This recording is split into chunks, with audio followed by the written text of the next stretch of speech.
We interrupt this program with breaking news. Legendary music mogul Clive Davis has passed away at the age of 94. Legendary record executive Clive Davis has died. The entertainment industry mourning the life of the iconic record producer and music giant Clive Davis. In his lifetime, he was responsible for billions in album sales. And his knack for recognizing talent before the rest of the world propelled him from a mere employee at a law firm to the mogul and kingmaker of the music industry. As president of CBS Records for 6 years, Clive Jay Davis was as responsible as any one person for what pop music Americans heard. But on June 22, 2026, after battling respiratory complications, Clive Davis died at his Manhattan home at the age of 94. He had been hospitalized in May and early June with some sort of upper respiratory issue, but according to a statement from his family, he died of natural causes. Widely regarded as the ultimate record executive who had a magic ear, Clive Davis built a legacy by discovering, mentoring, and reviving some of the biggest names in music. Clive, you are the best. You are the best. From launching the careers of Whitney Houston, Jennifer Hudson, and Alicia Keys, to orchestrating the comebacks of Aretha Franklin, Luther Vandross, and Santana, his impact on the industry was unmatched. The greatest record man of all time. The one, the only, Mr. Clive Davis! Yet behind the awards, billion-selling records, and reputation as a destiny shaper, his career faced scrutiny and was always the subject of controversy. From the tragedies that befell the likes of Janis Joplin, Phyllis Hyman. Davis taught me to never be afraid because I was so terrorized by him. Whether he meant to do it or not, I'll never know. But he sure taught me that if you try to terrorize me again, well, we can't say that on public radio. What I may do to someone who tries to hurt me again in this business, I'm not having it. If Clive Davis, if his plan was to destroy my career, it didn't work. Angela Bofill and Whitney Houston. You were, I think, going to go to the Clive Davis party. Yes. It was a surreal event where Whitney's body was still in the hotel, and there was this sort of party where apparently half the room were in tears, the other half were kind of partying. What did you feel about that? I thought that was complete insanity. Why did you let the party go on? Of course, this is a personal thing. But the Grammys for the next night, you don't cancel. You turn an evening into a tribute. And knowing Whitney, I don't believe that she would have said, the show must go on. She was the kind of woman that would say, stop everything. To the speculations of his involvement in the grooming of Sean Diddy Combs, Clive always found himself on the defensive end for the later part of his career. A lot of people are curious about the status of P. Diddy. Status of what? P. Diddy. Diddy. Puppy.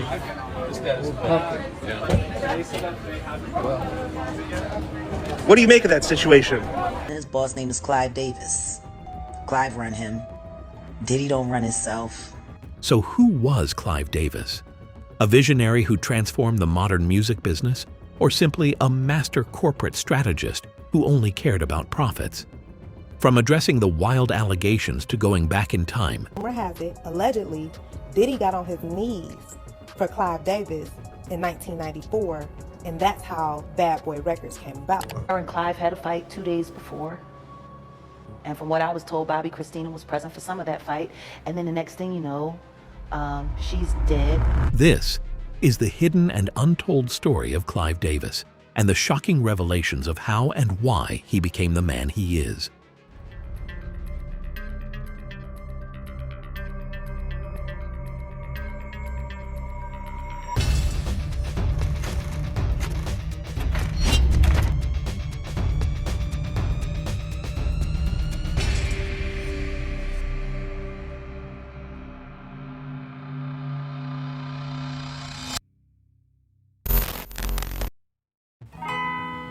Born in Crown Heights, Brooklyn. Clive Jay Davis was born on April 4, 1932, in the Crown Heights neighborhood of Brooklyn, New York City. His father, Herman Davis, worked as an electrician and salesman, while his mother, Florence, was admired for her elegance and sense of style. Named after the British actor Clive Brook, Clive showed exceptional academic ability from an early age. He consistently ranked at the top of his class and earned a scholarship to New York University, where he studied political science and was elected president of his freshman class. Everything was going on well for him, and his promising future looked certain until something happened, something that would change the trajectory of his life. My parents died when I was a freshman in college, unrelated to each other. So in effect, I was orphaned. Both of his parents died within 11 months of each other. His mother from a cerebral hemorrhage, and his father from a heart attack. The devastating losses forced Davis to mature quickly. Living with his older sister Sina, he immersed himself in his studies as a way to cope with his grief. After graduating from NYU in 1953, he won another scholarship to Harvard Law School, earning his degree in 1956. Harvard Law School graduate, yeah. Although he began practicing law at a prestigious New York firm, he soon found the work unfulfilling. So when an opportunity to join Columbia Records, then part of CBS, as an in-house attorney came his way, he didn't look back. The chief attorney for Columbia Records, a client of the firm. And he said, if you leave now, within a year, I'm going to become head of international. At Columbia, he quickly distinguished himself through his legal expertise and negotiation skills, helping secure major contracts with artists such as Bob Dylan and Barbra Streisand. His talent earned him the presidency of Columbia Records in 1967. But it was after attending the Monterey International Pop Festival that same year in June that proved to be his true turning point. Witnessing Janis Joplin's electrifying performance, he became convinced that rock music was the industry's future and that he was destined for the business. I saw this group, I saw Janis, pulsating, vibrating, compelling, an incredible white soul sister, probably the greatest of all time. And I just was determined to sign her as my first artist signing.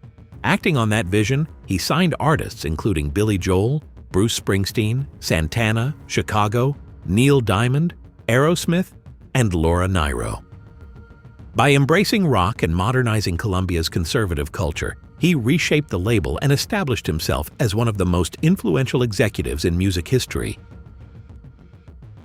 Despite transforming Columbia Records into an industry powerhouse, Clive Davis's career suffered a dramatic setback in 1973 when he was dismissed over allegations that he had used company funds for personal expenses. Generated substantial profits for the company. In the process, Clive Davis became the most powerful man in the music business. So it was a bombshell when in May of last year, CBS fired Clive Davis, charging that he had misused large amounts of company money. Although he denied wrongdoing and blamed forged invoices, his reputation was further damaged by media coverage linking him to investigations into PAYOLA and drug-related scandals. The $500,000 in PAYOLA went for bribes to black radio stations, and that these funds were concealed in the promotion budget of CBS Records. But our sources say that federal investigators are still checking his activities while he was at CBS Records. While never charged with PAYOLA, he later pleaded guilty to one tax-related offense and paid a fine. His comeback was swift. As an organization, will never be intimidated. We will not react to charges and allegations. Ladies and gentlemen, the record executive of the year is Mr. Clive Davis. In 1974, Davis took over Bell Records and rebranded it as Arista Records, building one of the most successful labels in music history.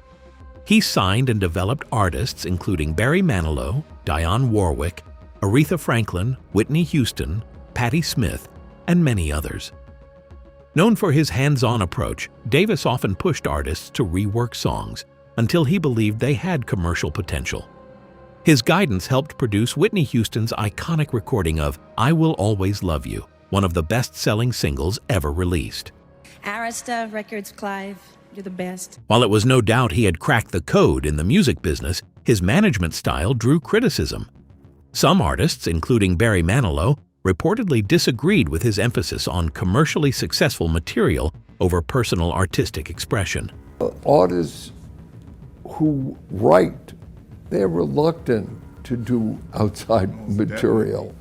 Others, such as Phyllis Hyman and Angela Bofill, were said to have resisted pressure to move toward mainstream pop. And if they come up dry, I'm talking pop artists, you know, you do get into the issue and you say, look, you need hits. Pop artists, by definition, there isn't anybody that I could think of that has a platinum album as a pop artist without a hit on it. And so it puts that focus. You do get that issue. And obviously, everybody's got opinion.